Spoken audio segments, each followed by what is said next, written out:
Before that, we have a member of the public who wants to. Oh, I thought you all got that done. No, well, Tell Carter. Sorry. Business, Dan. You don't need to talk. Good morning. My name is Carter Taylor. I live at 2235 Silver Sands Court, Indian River County. I'm a customer of the City of Vero Beach Utilities, and I'm acting executive director of the Indian River Neighborhood Association.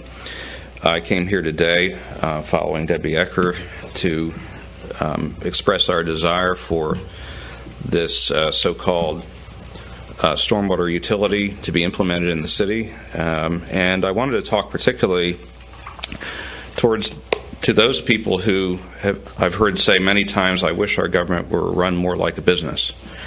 And this proposal really is a good opportunity for us to take a cost, although it's only the capital cost in its present form, a cost that is presently socialized and spread out over taxpayers, and convert it, it's paid for out of general funds, so this cost is socialized, and to convert that into an enterprise fund where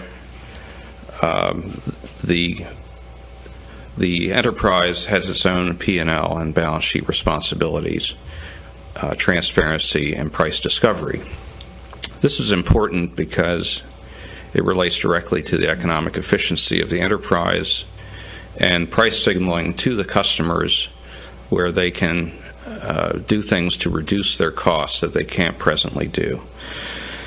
So this is a good solution. I think it has an unfortunate name. Personally, the word utilities conjures up this image of a large bureaucracy, thousands of employees, unaccountable, et cetera, et cetera. It's not that at all.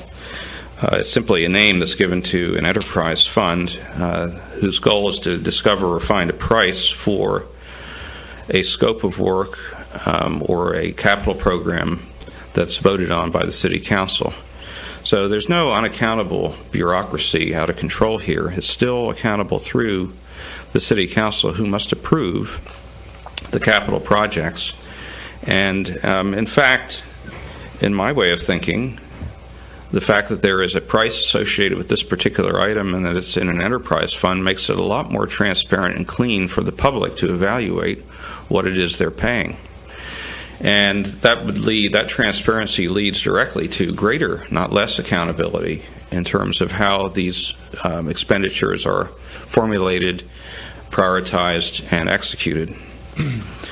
So an enterprise has P&L responsibility, and by determining a price, this also lends to economic efficiency. So-called price signaling shows the customer what it is they're costing the system. And the customer then has an incentive to do retrofits. Now, maybe not individual homeowners at $60 a pop, but certainly large commercial and institutional facilities generate a significant amount. And we've heard from Mr. Falls that even a small investment in the property to catch the first inch of that rainfall would have a tremendous amount of benefit to the system as a whole. Presently, such constituents have no economic incentive whatsoever to catch the rainfall. There's no economic incentive at all. If you build a catchment system or a containment system or filtration system, you still pay the same amount in tax, which is how it's paid for. That's part of the problem with socializing costs, is there's no price signaling to the constituents to inform them of what their impact is on the system. This creates a price incentive for property owners to reduce their usage and potentially opt out of a significant part of their cost, which essentially is the same as privatizing a certain percentage of demand on the system. In terms of operations, right now, funding for this is limited by and hampered by the vagaries of the budget process. There's a constant budget process consists of robbing Peter to pay Paul. Stormwater is always Peter. Peter's out. And this is not going to be allowed to go on forever. The state, and God forbid the feds, they step in with legislation and all of a sudden we have nothing in place. So the year-to-year consistency of a revenue stream being relied upon is very, very important for long-term planning and capital budgeting.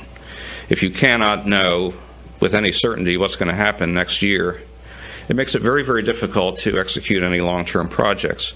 And as we know, the government is in the long-term business.